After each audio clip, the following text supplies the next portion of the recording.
I'm a woman of color, and that people might have certain biases about me. Hi everyone, my name is Kim. Kimmy. I'm just gonna calm down now. My name is Kim. I am a registered dietitian. Welcome back to my channel. For those of you that are new, there's some videos below that I do want you to take a look at. So don't be shy. Go ahead and look around and make yourself familiar with my channel. And remember to comment, like, as well as subscribe. For my returning subscribers, welcome. So on a more serious note, about a couple months ago I was speaking with another dietitian. So I actually asked this dietitian by the name of Michelle Jalen to share with me, to share with you guys, some components of our telephone conversation. So let me just give you a little spoiler alert. Michelle Jalen is Canadian and is the daughter of immigrant parents, and I am able to connect with Michelle on that aspect because likewise myself, I am the daughter of Jamaican parents. I was raised within the United States. So what I asked Michelle to do is just to share with us her raw, her unadulterated experience. I know something that is near and dear to my heart is cultural competency. I mean, this is something that I am striving to learn about with the different cultures that I do hear about, that I do interact with. I want to give you just a brief bio about Michelle. So Michelle Jalen is a registered dietitian based in Ontario, Canada. She creatively brings her expertise in the science of nutrition to different media platforms such as television, print, and media communication.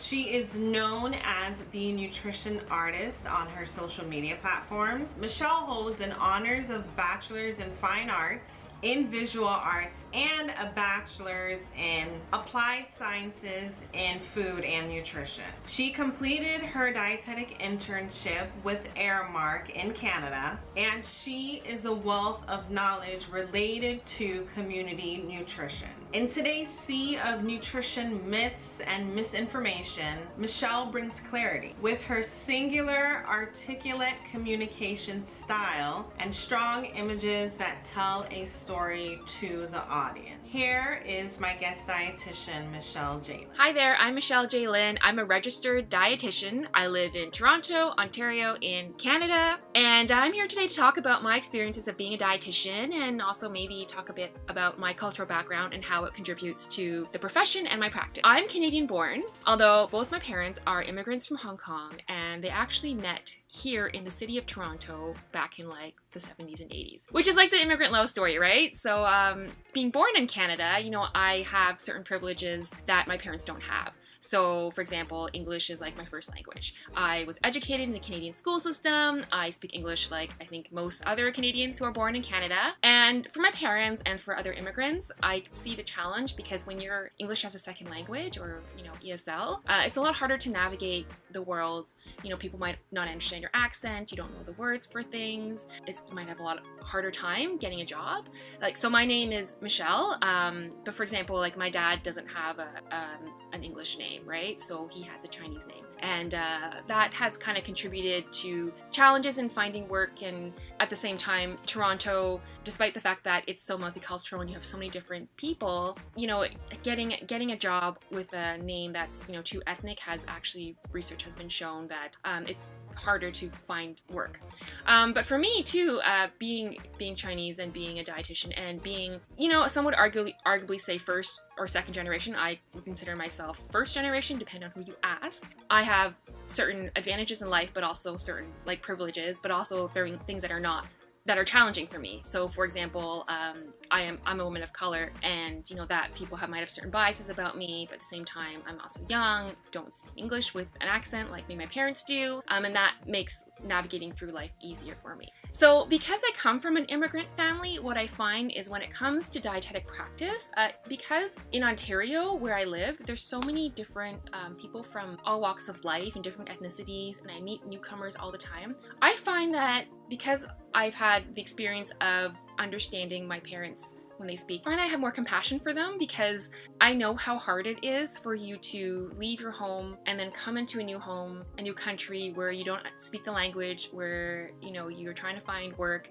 and you're constantly working on your English because you want to get better and trying to the system of how things work in Canada, all for a better life. I understand the challenges that comes with that. So there's this thing we call it's a more new area of practice, but it's called cultural attunement. So a lot of times health practitioners, you know, we're trained very scientific and very, you know, positive, you know, certain way of doing things, but that might not translate so well to someone who doesn't have the scientific education that we have, or who maybe, you know, they have their own customs and their own practices they do back home that may be different. So a lot of that is cultural attunement is figuring out what it is that where they're coming from and being in tune with how they see things and then working together to try and come up with a solution for them. I have a more sensitive, I'd say, feel towards people who are not, you know, pure Canadian or whatnot. Diet is something important in Chinese culture. A lot of meals I found were home cooked. My mom cooked a lot, but I have to say the food that she cooked was not really like the food that I would have if I went out for like Chinese takeout. It's kind of different, and I think growing up too, I didn't often invite my non-Chinese friends to my house for dinner because they wouldn't want to eat what we're eating, because to them it's kind of weird or gross, which is horrible to say now, but it's unfortunately my reality and the truth. So I didn't invite a lot of people over to eat, unless they were also Chinese, and that'd be a little. If they didn't understand my cuisine, then I wouldn't want to invite them over, and they wouldn't want to eat the food we're eating anyways. Something that's very different about nutrition practices, I'd say, in North America and, you know, in Hong Kong, or is that a lot of the foods I can see how my parents have influenced how I eat my food. Like my parents, because they have a different way of cooking and eating, they don't eat a lot of raw vegetables. And so to my father, who is a lot more Chinese than my mom, I think my mom has assimilated a lot more as she came to Canada when she was quite young, but my dad was young too, is that you don't eat a lot of raw vegetables. So something like salad is considered like uncooked food.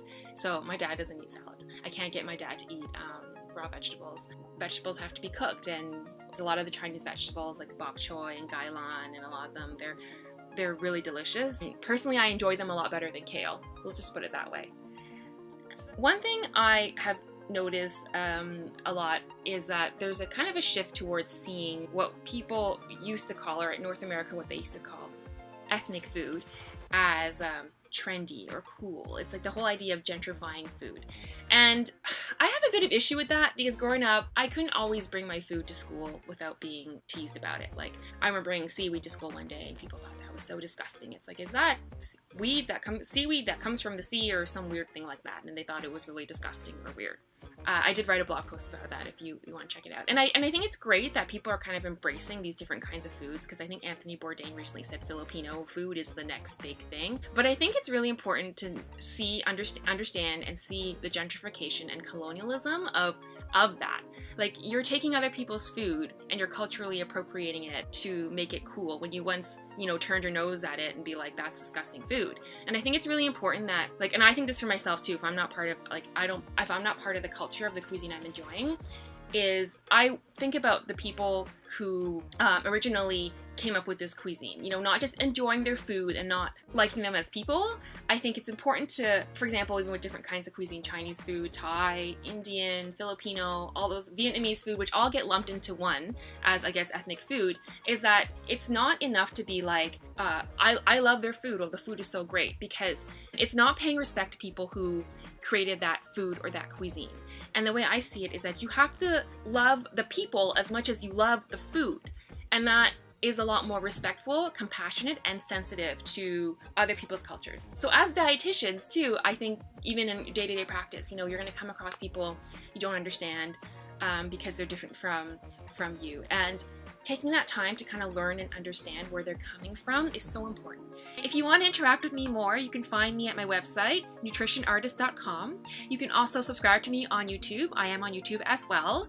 And if you want to interact with me further, you can find me on social media. I'm at Nutrition Artist on Twitter and Instagram, and at Nutrition Artist RD on Facebook. Thanks so much for watching today. So guys, wasn't that insightful? It allowed me to definitely grasp the cultural competence of particularly the Chinese population. As usual guys, remember to comment, like, as well as subscribe. Don't forget to check out Michelle and her social media platforms. A link to all that information is going to be in my description box below. Don't be shy. Go ahead to her Facebook, go ahead to her YouTube and her Instagram accounts and show some love. Thanks, have a good day. Bye.